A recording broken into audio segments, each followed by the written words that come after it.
2024 সালের বন্যার ক্ষয়ক্ষতি পুষিয়ে না উঠতেই ফের ডুবছে ফেনী, যাতে সব হারিয়ে নিঃস্ব হওয়ার আতঙ্কে ফেনীবাসী। 3 দিনের ভারী বৃষ্টিপাত ও উজানের ঢলে পরশুরামের 12টি ও ফুলগাজী উপজেলার 8টি সহ বন্যা নিয়ন্ত্রণ বাঁধের মোট 20টি স্থান দিয়ে পানি ঢুকছে লোকালয়ে। বুধবার পর্যন্ত জেলার ফুলগাজী, পরশুরাম ও সদরের একটি অংশ পানি প্রবেশ করলেও বৃহস্পতিবার সকাল থেকে প্লাবিত হচ্ছে নতুন নতুন এলাকা। এর মধ্যে পানি ঢুকে গেছে সোনাগাজী, ছাগলনাইয়া ও দাগনভূঞা উপজেলার বিভিন্ন গ্রামে, যেখানে কোথাও হাঁটু আবার কোথাও কোমর পানিতে বন্দী লক্ষাধিক মানুষ। এছাড়া তলিয়ে গেছে ফেনী বিলোনিয়া স্থলবন্দর সড়ক, ছাগলনাইয়ার পুরাতন ঢাকা-চট্টগ্রাম মহাসড়ক সহ বিভিন্ন স্থানীয় রাস্তাঘাট। পানিবন্দী অনেকেই আসতে শুরু করেছেন জেলার 139টি আশ্রয় কেন্দ্রে, যেখানে উপায় না পেয়ে পশু ও বানভাসীদের বসবাস একই সঙ্গে। এই নদীর ভাঙনে পানি প্রবাহিত হয়ে আমাদের বাড়িঘরে পানি উঠেছে। পানি উঠে গেছে, এখন তো আমাদের অবস্থা ভালো না, পরিস্থিতি খারাপের দিকে যাচ্ছে। পানি কেবল বাড়তেছে। বৃষ্টির কারণে বন্যা উঠে গেছে, তাই আমার স্কুল বন্ধ হয়ে গেছে যে আমি পরীক্ষা দিতে পারিনি। পানি উন্নয়ন বোর্ড বলছে, বৃষ্টি না কমলে বাঁধের মেরামত সম্ভব নয়। আর ক্ষতিগ্রস্তদের জন্য 17 লাখ টাকা বরাদ্দ দেওয়া হয়েছে বলছেন জেলা প্রশাসক।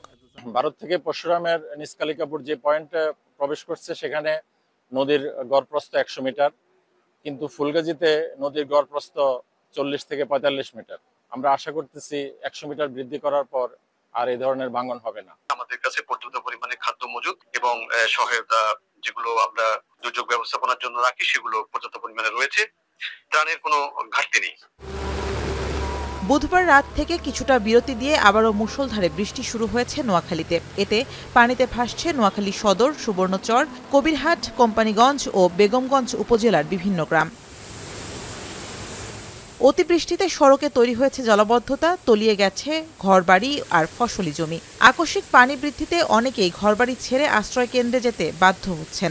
ভয়াবহ পরিস্থিতি যাচ্ছে, অনেকের বাড়ির ভিতরে, ঘরের ভিতরে পানি ঢুকে পড়েছে। প্রত্যেক বছর এইভাবে বৃষ্টি হলেই জলাবদ্ধতা, হাঁটুর উপরে পানি ডিসি অফিসের সামনের মতো জায়গায়ও। এদিকে সক্রিয় মৌসুমি বায়ুর প্রভাব ও সাগরে লঘুচাপের কারণে রাজশাহী বিভাগ সহ দেশের দক্ষিণাঞ্চলে আজও বৃষ্টির সম্ভাবনা রয়েছে বলে জানিয়েছে আবহাওয়া অফিস। একই সঙ্গে পরবর্তী 24 ঘণ্টায় রাজশাহী, খুলনা, বরিশাল ও চট্টগ্রাম বিভাগের অনেক জায়গায় পূর্বাভাস দেওয়া হয়েছে ভারী ও অতি ভারী বৃষ্টির।